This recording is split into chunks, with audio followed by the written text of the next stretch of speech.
જસદણમાં આજે પરશુરામ જન્મોત્સવ નિમિત્તે ગાયત્રી મંદિરથી ભવ્ય શોભાયાત્રા નીકળી હતી, જેમાં બંને તાલુકાના ભૂદેવો બહોળી સંખ્યામાં ઉમટી પડ્યા હતા. જસદણમાં આજે ગાયત્રી મંદિરથી પરશુરામ જન્મોત્સવ નિમિત્તે શોભાયાત્રા નીકળી હતી, જેમાં જસદણ અને વિછિયા તાલુકાના ભૂદેવો અંદાજે 2000 થી 2500 જેટલા આસ્થાળુ બહોળી સંખ્યામાં ઉમટી પડ્યા હતા. જસદણમાં ભગવાન શ્રી પરશુરામ જન્મોત્સવ નિમિત્તે આજે તારીખ 28 ને શુક્રવારના રોજ જસદણ વિછિયા પરશુરામ ભગવાન ઉત્સવ સમિતિ દ્વારા ભવ્ય શોભાયાત્રાનું આયોજન કરવામાં આવ્યું હતું અને આ શોભાયાત્રા ધૂન, ભજન, કીર્તન, ગાયન, વાહન નૃત્ય સાથે શહેરના રાજમાર્ગો પર ફર્યા હતા, જેમાં જસદણ વિછિયા તાલુકાના ભૂદેવો બહોળી સંખ્યામાં ઉમટ્યા હતા. આ અંગે જસદણ વિછિયા પરશુરામ ભગવાન ઉત્સવ સમિતિના કન્વીનર પંકજભાઈ ચાવે જણાવ્યું હતું કે તારીખ 28 ને શુક્રવારના રોજ ભગવાન શ્રી પરશુરામ જન્મોત્સવ નિમિત્તે શોભાયાત્રાનું આયોજન કરવામાં આવ્યું હતું, જેમાં શોભાયાત્રાનો પ્રારંભ શહેરના ગાયત્રી મંદિરથી સવારે 8 કલાકે ભવ્ય રીતે કરવામાં આવ્યો હતો અને ત્યારબાદમાં શોભાયાત્રા સરદાર ચોક, મોતી ચોક, મેઇન બજાર, ટાવર ચોક, છત્રી બજાર, રોકડિયા હનુમાન મંદિર, વાછરપરા સ્કૂલ ગ્રાઉન્ડ સુધી ધૂન, ભજન, કીર્તન, ગાયન, વાહન નૃત્ય સાથે નીકળી હતી, જેમાં બ્રહ્મ સમાજના આગેવાન પંકજભાઈ ચાવ, કિરીટભાઈ પંચોલી, બિપિનભાઈ તરૈયા, ઘનશ્યામભાઈ ચાવ, વિનુભાઈ ચાવ હાજરી આપી હતી. તેમજ નગરપાલિકાના પ્રમુખ રમાબેન મકવાણા, ભાજપ શહેર પ્રમુખ ધીરુભાઈ ભાયાણી, મુન્નાભાઈ સોજિત્રા, દિનેશભાઈ હિરપરા સહિતના મહાનુભાવો ઠેક ઠેકાણે હાજર રહી બ્રહ્મ સમાજના મહાનુભાવોને શાલ ઓઢાડી ફૂલહાર કરી બ્રહ્મ સમાજનું સ્વાગત કર્યું હતું અને બહુમાન કર્યું હતું.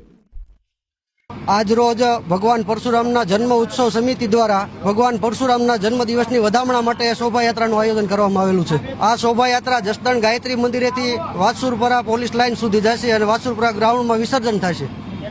આ શોભાયાત્રામાં અંદાજે 1500 થી 2000 ભૂદેવો આમાં હાજરી આપવાના છે. વૈશાખ સુદ ત્રીજ અક્ષય તૃતીયાંશ પર્વ તરીકે ઉજવાય છે. આ શબ્દ અપભ્રંશ થઈ તળપદી ભાષામાં અખાત્રીજ તરીકે ઓળખાય છે. આ પરમ કલ્યાણકારી ઈશ્વરીય તિથિના દિવસે શ્રી હરિ વિષ્ણુના છઠ્ઠા અવતાર મનાયેલા પરમ ભાર્ગવ શ્રી પરશુરામનો જન્મ થયો હતો.